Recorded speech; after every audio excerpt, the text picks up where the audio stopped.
maiores. Tá? Em teoria, se rodasse de novo esse exemplo aí, sem a proximidade da escola e do metrô, porque não deve Vai quadrado igual. Vai quadrado aqui. Não, rodou, ele já tá fora. Ele tá fora já. Ele já tá fora, já tá demonstrado. Ele tira. Ele só te mostra por efeito. Só tá demonstrado. Não é nem que ele tirou, que na conta não deu resultado nenhum. Ele já tá demonstrado, só tá demonstrado lá, mas ele tá fora. Não tá. E a significante vai Então ele já não está na equação final. Não está na equação. Tá? Então quando eu for colocar isso no meu simulador, eu posso fazer isso em VBA, em Excel, enfim, qualquer outro tipo de tecnologia. Aqui a gente fez no Excel, que é um exemplo didático. Né? Eu pego os meus coeficientes, então meu beta 0, tá? Pego minha metragem, todos os meus betas. Os betas do que não é significante é 0, ele não entra na conta.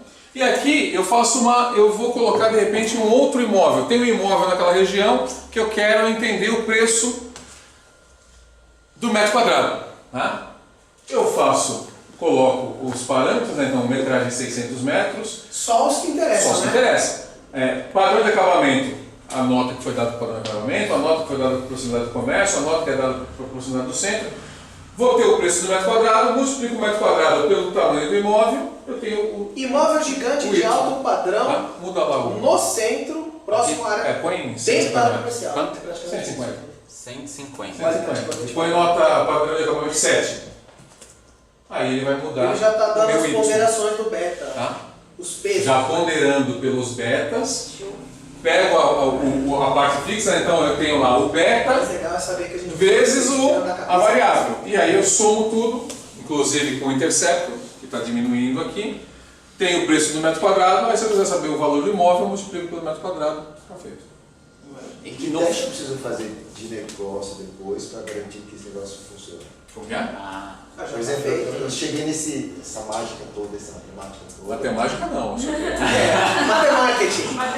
Olha lá. Marketing Techniques. Melhor. Eu quero ter certeza que eu posso pegar esse Excel e botar na mão do cara, ele vender e vai estar ok. Vou te falar o seguinte, vai da seriedade de quem fez, da cabeça de quem montou, e se você faz um bom pré-teste e tem alguma coisa que rode bem. Não tem nada depois disso, se quiser tudo ver na... Então, Tata, depois você vai bater isso com o mundo real. Então, por exemplo, se o meu modelo era prever se essa pessoa vai comprar ou não, depois você vai ter a métrica do mundo real, se ele comprou ou não. Você vai ver um gráfico de ajuste, depois eu vou mostrar. Mas, ou seja, o quanto o meu modelo está ajustado. Eu estou dizendo que o preço que eu acho que esse imóvel tem é tanto. Daí eu vou ao imóvel, eu sei quanto ele está cobrando. Aqui poderia ser um preço justo, tá? Mas vamos dizer que o meu algoritmo é para descobrir se o cara vai comprar ou não. Depois você vai descobrir se ele comprou ou não. Então você está vendo quanto o seu modelo, que previu algo e deu uma decisão lá para o negócio fazer algo com esse cliente. E o que aconteceu, comprou ou não, você tem um gráfico de ajuste, ou seja, quanto seu modelo está ajustado a quanto ele está prevendo bem. Depois é botar na rua e ver quanto está acertando, né? E outra Porque assim, você tem um modelo que explica bem, depois tem que testar. Isso aqui funciona dentro da CNTP. Tá? Total. A partir do momento, sempre na verdade, a estatística ela só mede quando os trends, né, quando as tendências vêm de históricos passados. Quando tem uma variável que começa a pesar aí que não existia antes, você tem que rodar de novo. Por exemplo, Uber. Tá? Eu tinha um modelo que de repente explicava muito claramente várias questões ligadas ao negócio táxi. Não tinha Uber. Agora tem Uber. Acabou. Então, claro, variável política. Isso aqui depois da eleição tem que rodar de novo e ver se está funcionando. Eu vou dizer, assim, por exemplo, nesse caso aqui, existia uma linha de preço, era top, ideal standard, porque ela era da American Standard, enfim, era luxo. A Deca cresceu muito. Lançou uma linha, então assim, por exemplo, tinha lá um vaso sanitário de R$1.000 da ideal standard. A Deca falou, não, quero pegar outro público, lançou uma linha cubo, é uma linha, depois procurando na internet, ele parece parece um pedaço de gelo, né? Quadrado, uma bacia quadrada, tanto a tampa dela custa R$1.000, né? Ela custa R$5.000. Muda a perspectiva. Aí a minha escala que eu medi de luxo de acabamento, de padrão de acabamento, pode ser que daqui a 2 anos ela está defasada, porque o porcelanato mudou, porque agora é pastilha de vidro, não é mais pastilha de cerâmica, porque lançou uma linha triangular e não é mais a cubo, e essa triangular vale 10 mil reais a bacia. Então eu tenho que realinhar. Dentro dos parâmetros coletados, isso aqui vale. Exato, com R quadrado bom. Isso aqui vale bem. Depois é jogar no mundo, é ver o que acontece. Acho que aqui tem um ponto bem interessante, que é o Evandro algumas vezes fez previsão de estou no Walmart, estou na CIC, que são as empresas que ele trabalhou. Vou abrir uma loja num bairro X, em que nunca houve uma loja da CIC. E eu preciso fazer a estimativa do faturamento dessa loja para combinar o jogo com o meu financeiro, com o meu board. Ou seja, eu tenho que o meu Y é o faturamento da nova loja que nunca existiu. E daí é interessante, porque assim, a proximidade vai ter várias outras questões, né? Eu vou estar numa rua, a rua que vai para lá, né? Qual lado da rua eu estou, da avenida ou da estrada? A avenida você vai para o centro ou está vindo para o bairro? A proximidade, ela não é assim, puxa um raio de 5 quilômetros aqui, não, ela tem a ver com o quanto tempo cada pessoa leva para fazer um trajeto até lá. E não você não faz em cima do mapa, você faz em cima do comportamento da pessoa. Não é distância, é tempo, né? É tempo. É muito eu inaugurei mais de 15 lojas da CIC, tá?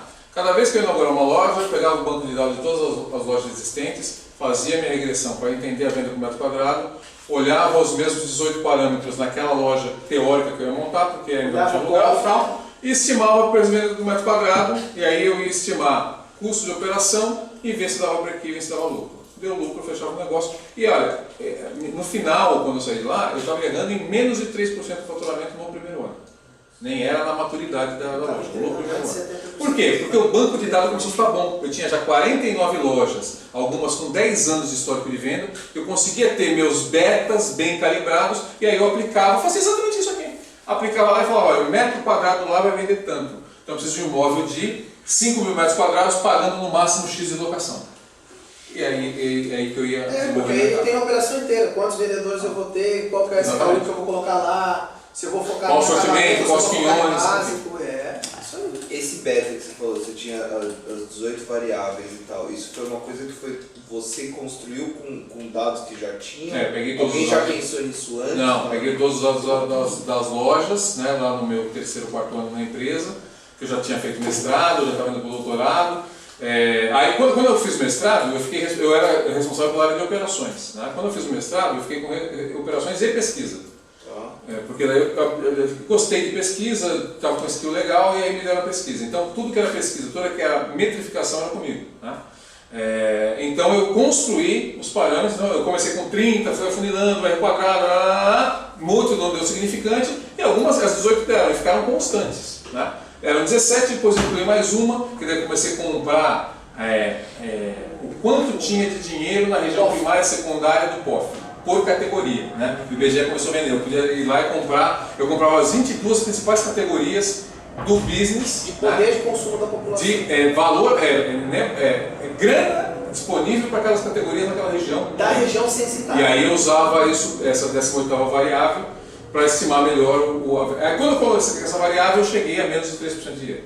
Tá? Mas foi uma construção.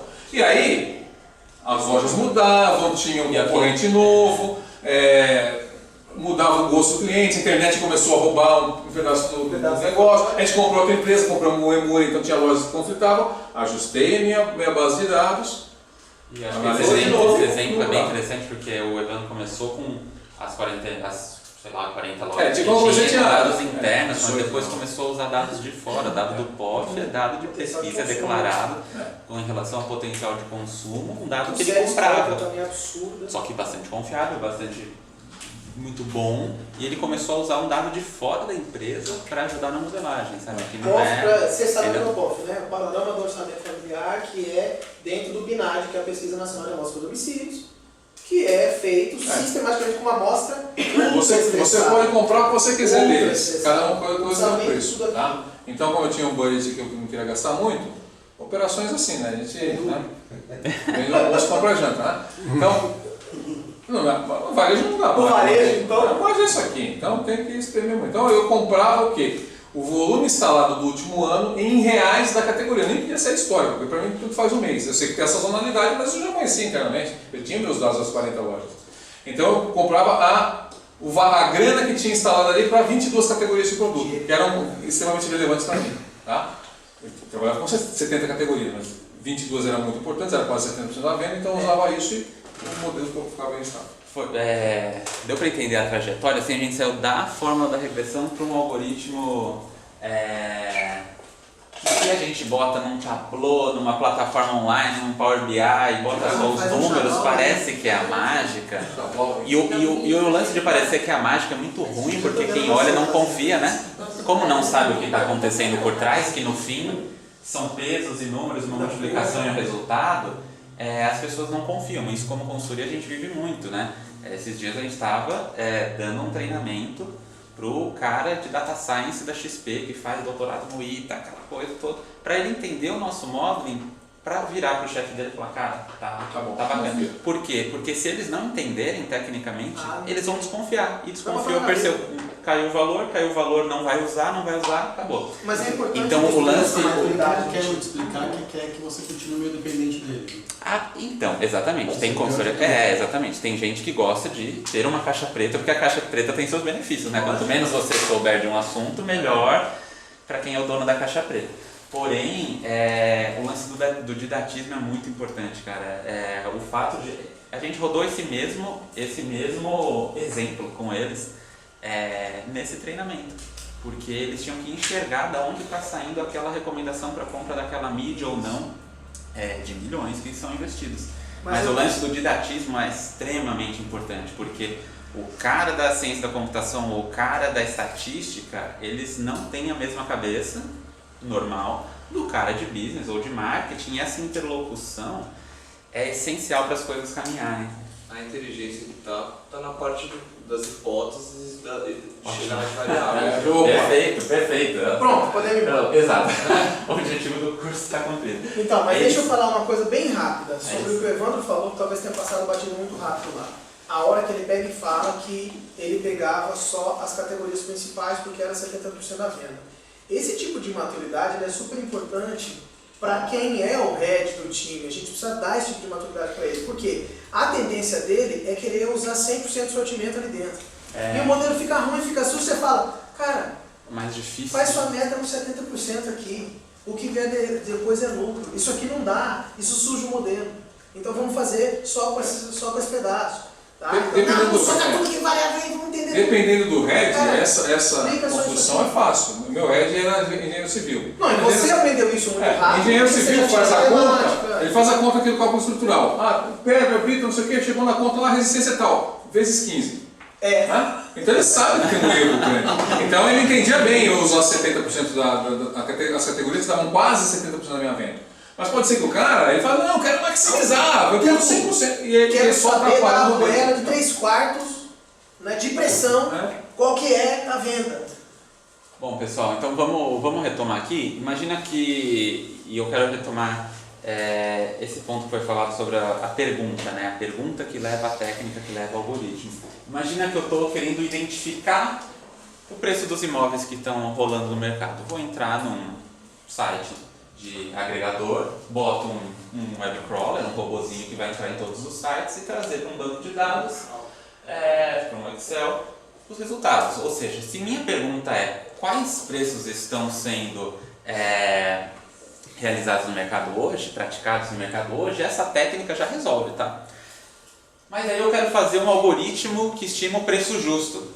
E daí eu caminho para um algoritmo fruto dessa regressão do Evandro, porque assim, não importa quanto a Manu está cobrando no apartamento dela, se eu tenho os parâmetros que são preditivos de preço e eu sei que o mercado funciona dessa forma, eu consigo avaliar, está cobrando 100 mil reais a mais do que deveria ser o preço, né? Porque aqui eu estou usando os preditores para chegar no Y que é o preço. Ou seja, quanto deveria custar isso daqui que você tá colocando no mercado? É outro tipo de pergunta. Agora, que tipo de técnica eu usaria para saber o preço justo ou o preço praticado está variando ao longo do tempo? Passou uma semana, passou 2 semanas, passou 3 semanas.